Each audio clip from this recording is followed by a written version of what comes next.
नमस्कार साथियों, UPSC car में आप सभी का बहुत बहुत स्वागत है।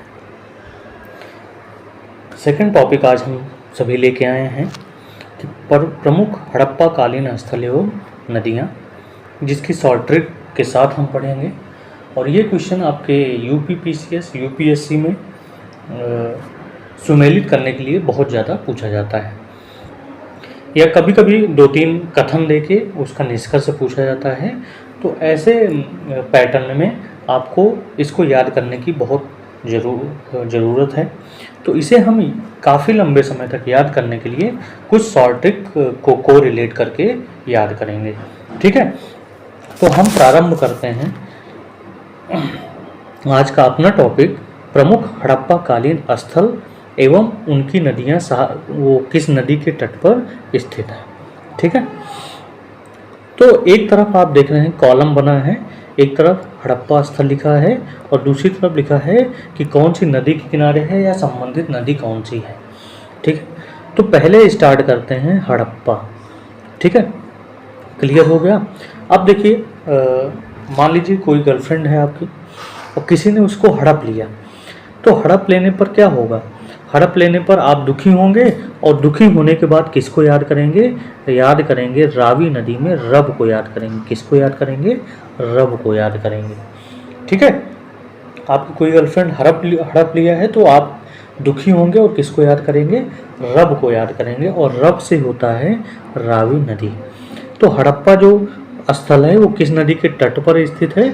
रावी नदी के तट पर स्थित है या इससे संबंधित है। अगला पॉइंट है मोहनजोदड़ो। ठीक है, मोहनजोदड़ो, मोहन। अब मोहन क्या करते हैं? मोहन भगवान कृष्ण को कहते हैं। और मोहन क्या करते हैं? मोहन जब कहीं युद्ध पर जाते हैं तो सबसे पहले क्या लेके जाते हैं? संधि लेके जाते हैं, संधि प्रस्ताव लेके जाते हैं। मोहन क्या लेके जाता है? संधि लेके जाता है। ठीक है, मोहन जब महाभारत का युद्ध होता है तो मोहन यानी भगवान कृष्ण पांडवों की तरफ से क्या लेके गए थे? लेके गए थे कौरवों के पास संधि लेके गए थे। तो मोहन से संबंधित हो गया सिंधु नदी। ठीक है, तो मोहनजोदड़ो किस नदी के तट पर स्थित है?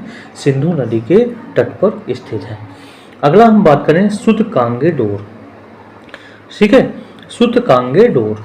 तो डोर, अगर हम सूतकांगे डोर की बात करें तो यह किस नदी के तट पर स्थित है? या दास्त नदी के तट पर स्थित है, या दास्क नदी के तट पर स्थित है। ठीक है, तो अगर डोर से हम लगा लें डोर, डोर दरवाजा। ठीक है, दरवाजे पर किसी ने क्या किया है? दस्तक दिया है। दरवाजे पर किसी ने दस्तक दिया है।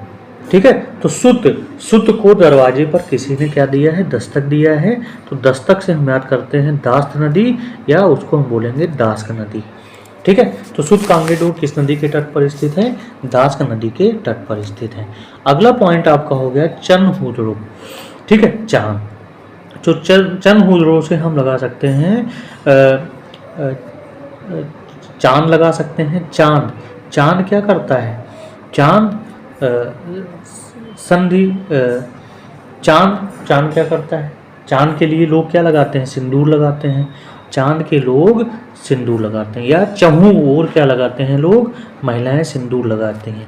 तो चनहुदड़ो क्या हो गया? सिंधु नदी के तट पर स्थित होगा। ठीक है, अगला हो गया रंगपुर। रंगपुर किस नदी के तट पर स्थित है? मादर, या उसे भादर नदी बोलते हैं। ठीक है, तो अगर हमको याद करना हुआ तो रंगपुर से हम रंग शब्द ले लें और मादर से हम ले लें मदर। क्या ले लें? मदर। तो मदर क्या करती हैं? जो माँ होती हैं वो क्या करती हैं? वे अपने नाखूनों को रंगती हैं, जिसे नेल पॉलिश कहते हैं। अपने पैरों को रंगती हैं। ठीक है, अपने बालों को मेहंदी से कलर करती हैं, रंगती हैं, यानी रंग लगाती हैं। तो रंग कौन लगाता है? माँ लगाती है रंग। तो रंगपुर से क्या हो गया? रंगपुर की जो, तो रंग से रंगपुर हो गया, और लगाता कौन है? मदर लगाती है। तो मदर से क्या हो गया? मादर, या उसको हम क्या कहेंगे? भादर। तो रंगपुर किस नदी के तट पर स्थित है? मादर या भादर नदी के तट पर स्थित है। अब कोट, कोट, अब कोट, कोट दीजी। कोट दीजी किस नदी के तट पर है? कोट दीजी सिंधु नदी के तट पर स्थित है। तो कोट से अगर हम लगा लें कोर्ट, अगर कोर्ट शब्द ले लें कोर्ट डीजी से, और कोर्ट को हम ये समझ लें कि ये कोर्ट है, तो कोर्ट में किस चीज़ की बात होती है? कोर्ट में संधियों की बात होती है, दो राज्यों के संधियों की बात होती है। तो कोर्ट डीजी किस नदी के तट पर स्थित है? सिंधु नदी के तट पर स्थित है। अगला पॉइंट आपका हुआ रोपड़। रोपड़, तो रोपड़ किस नदी के तट पर स्थित है? रोपड़ सतलज नदी के तट पर स्थित है। तो रोपड़, अगर रोपड़ से हम रोप ले लें, अगर रोपड़ शब्द से हम क्या ले लें? रोपड़ शब्द से हम रोप शब्द ले लें। रोप का मतलब होता है रस्सी। रोप का क्या मतलब होता है? रोप का मतलब होता है रस्सी। और सतलज, सतलज से हम ले लें 7, सतलज से ले लें 7। तो 7 रोप जल में भिगोना है। तो 7 रोप जल में या लज, तो 7 लोग 7 रोप, रोप का मतलब रस्सी, जल में भिगोना है। तो रोपड़ जो स्थल है वो किस नदी के तट पर स्थित है? सतलज नदी के तट पर स्थित है। ठीक है, आगे चलते हैं अगले पॉइंट पर। अगला पॉइंट है कालीबंगा। ठीक है, तो कालीबंगा, तो काली जी और बंगा से बंगाल। काली जी का एकमात्र मंदिर कहाँ पे है? बंगाल। ठीक है, और बंगाल के हर घर में, घग्गर से हम लगा लेते हैं कि घग्गर का अगर घर ले लें तो काली माता कहाँ पे रहती हैं? बंगाल। और बंगाल के हर घर में, बंगाल के घर में काली माता की पूजा होती है। तो कालीबंगा से हो गया, काली माता से कालीबंगा हो गया, और घर से हो गया घग्गर। और घग्गर नदी को हम सरस्वती नदी भी बोलते हैं। तो हम ये भी कह सकते हैं सरस्वती जी काली जी की पूजा करती हैं। ठीक है, तो कालीबंगा किस नदी के तट पर स्थित है? घग्गर नदी या सरस्वती नदी के तट पर स्थित है। अगला पॉइंट हो गया लोथल। लोथल का अगर हम ले लें थल, ठीक है, तो थल पर लोग क्या करते हैं? लोग थल पर भोग विलास करते हैं, सुख सुविधाओं का भोग करते हैं। तो थल से क्या हो गया? थल, लोथल हो गया भोगवा नदी के किनारे स्थित है। अगला पॉइंट है आलमगीरपुर। अब यहाँ से अगर ले लें, आलमगीर से आलम ले लें, आलमगीर से गिर ले लें। आलम क्या हुआ? आलम एक व्यक्ति था जो गिर गया, लेकिन अपने गिरने को, अब गिरने पर चोट लगी तो चोट को उसने क्या कर लिया? हिडन कर लिया। हिडन से संबंधित हो गया हिंडन। हिंडन को हम हिडन लगा सकते हैं। तो आलम गिरा और अपनी चोट को हिडन कर लिया। ठीक है, तो आलम से हो गया आलमगीरपुर, और हिडन से हो गया हिंडन नदी। तो आलमगीरपुर जो स्थल है वो कहाँ पे है, किसके तट पर स्थित है? हिंडन नदी के तट पर स्थित है। अगला पॉइंट है सुरकोतदा। अगला पॉइंट क्या है? सुरकोतदा। अगला पॉइंट है सुरकोतदा। सुरकोतदा में हम ले लें सुरको। सुरकोतदा में क्या ले लें? सुरको ले लें। ठीक है, और सुरको, हर घर में लोग क्या करते हैं? लोग दाल को सुरकते हैं। ठीक है, लोग क्या करते हैं? सुरकते रहते हैं। जुकाम हो गया, सुरकते रहते हैं। तो सुरको कहाँ पे है? घर पे है। या सुरको से हम सिरका बना सकते हैं। सिरका हर घर में होता है। ठीक है, और सरस्वती क्या करती हैं? सिरका को खाती हैं। सरस्वती जी सिरका को खाती हैं और सिरका हर घर में बनता है। तो सुरकोतदा से घग्गर नदी हो गया, सुरको से सुरकोतदा हो गया, और सुरकोतदा किस नदी के किनारे है? घग्गर नदी या सरस्वती नदी के किनारे स्थित है। अगला है बनमाली। ठीक है, जिसे वनावली भी बोलते हैं, बनवाली भी बोलते हैं। तो बनावली कैसे याद करें? तो वन, ठीक है, वन में क्या होता है? फूल होता है। और माली क्या करता है? वन के फूल को ले जाके घर में सरस्वती जी को चढ़ाता है। वन का माली जो होता है, या वनों का, जंगलों का जो माली होता है, फूलों का एक बगीचा है, वन है, और वन में जो माली होता है क्या करता है? फूल लेके अपने घर में सरस्वती जी को चढ़ाता है। तो वन माली से हम लगा सकते हैं वनावली। ठीक है, और वनावली किस नदी के तट पर स्थित है? घग्गर नदी या सरस्वती नदी के तट पर स्थित है। अगला पॉइंट है धौलावीरा। ठीक है, धौलावीरा, तो वीर लोग क्या करते हैं? मानस। ठीक है, मानस, वीर लोग क्या करते हैं? मन को हरते हैं। मनहर दिया गया है। तो धौलावीरा मनहर नदी या मानसर नदी के तट पर स्थित है।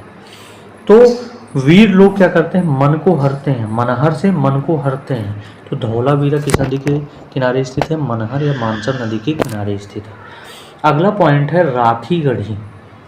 ठीक है, तो राखी क्या होता है, राखी, राखी गढ़ी से अगर हम राखी शब्द ले लें, और राखी गढ़ी स्थित है घग्गर नदी या सरस्वती नदी।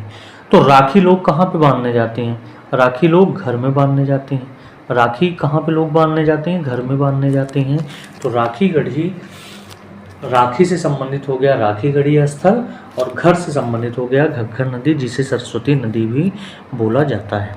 अगला पॉइंट है दाइमाबाद। ठीक है, दाइमाबाद, और दाइमाबाद किस नदी के तट पर स्थित है, प्रवरा नदी या गोदावरी नदी के तट पर स्थित है। गोदावरी का ही प्राचीन नाम था प्रवरा। ठीक है, गोदावरी का ही प्राचीन नाम प्रवरा नदी थी। तो दाइमाबाद से अगर हम दाइमा शब्द ले लें, तो दाइमा बच्चों को किस में खिलाते हैं, गोद में खिलाते हैं। ठीक है, दाइमा बच्चों को गोद में बार बार खिलाते हैं। तो दाइमा से दाइमाबाद हो गया, और गोद से हो गया गोदावरी नदी।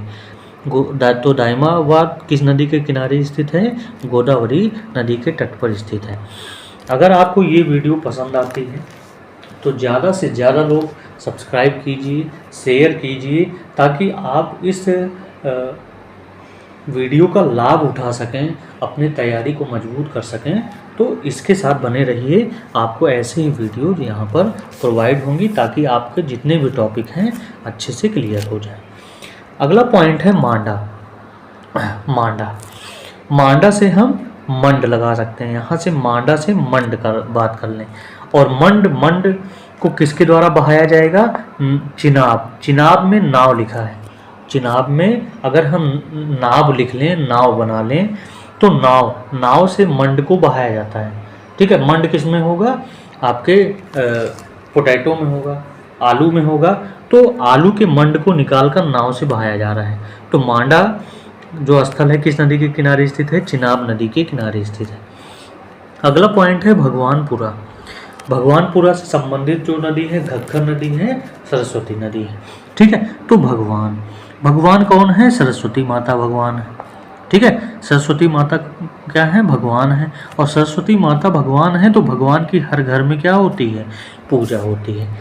तो भगवान से भगवानपुरा हो गया, और घर में पूजा होने से घग्गर नदी हो गया, और सरस्वती माता भगवान है, तो सरस्वती नदी घग्गर नदी को बोला जाता है। तो भगवानपुरा कहाँ पे स्थित है, घग्गर नदी के किनारे स्थित है। अगला पॉइंट है आमरी। ठीक है, आमरी से हो गया आम, और आमरी किस नदी के किनारे स्थित है, सिंधु नदी के किनारे स्थित है। ठीक है, तो आम जो होता है सिंधु नदी के किनारे होता है। हम मान सकते हैं कि आम जो होता है सिंधु नदी के किनारे होता है। आम सिंधु नदी के किनारे होता है, तो आमरी जो स्थल हुआ वो कहाँ पे स्थित होगा, सिंधु नदी के किनारे। अगला पॉइंट है बालाकोट, और बालाकोट किस नदी के किनारे स्थित है, कुनहार नदी या नैनसुख नदी। अब इसे कैसे याद करें, तो बालाकोट से बालक अगर हम याद कर लें, बालक को देखने पर क्या होता है, नैन सुख मिलता है। और बालक को देखने पर नैन सुख मिलता है, तो बालक से ही हम सब क्या होते हैं, हार भी जाते हैं। ठीक है, तो बालक से हो गया बालाकोट, और नैन सुख से हो गया नैन सुख नदी, या उसी को कुनहार नदी भी बोलते हैं। अगला पॉइंट है मिताथल। मिताथल कहाँ पे है, यमुना नदी के किनारे स्थित है। ठीक है, तो थाली, और यमुना से हम मुन्ना लगा लें, तो थाली में कौन खाता है, थाली में मुन्ना खाता है। मुन्ना से हो गया यमुना नदी, और थाली से हो गया मिताथाल। तो मिताथाल स्थल जो है किस नदी के किनारे है, मिताथाल स्थल जो है वो यमुना नदी के किनारे स्थित है। तो इस प्रकार से आपका ये भी वीडियो जो प्रमुख हड़प्पाकालीन स्थल थे और उनसे संबंधित नदियाँ थी यहीं पर ख़त्म होता है। ठीक है, इसी के साथ अब हम वर्ष को याद करेंगे, प्रमुख स्थल और उनके उत्खनन वर्ष के बारे में याद करेंगे। उसको भी हम ट्रिक के माध्यम से याद करेंगे ताकि ये लंबे समय तक आपको तैयार रहे। और ये क्वेश्चन आपके यूपी पीसीएस यूपीएससी में बहुत ज़्यादा पूछा जाता है, यूपी ट्रिपल एससी में भी पूछा जाता है, और आपके एसएससी एग्जाम में भी पूछा जाता है। तो इसको याद करने के लिए ये एक बेहतरीन वीडियो है। ऐसी वीडियो आपको हो सकता है कहीं एक मिले, तो आप सभी इसके साथ बने रहिए और तैयार करते रहिए। ठीक है।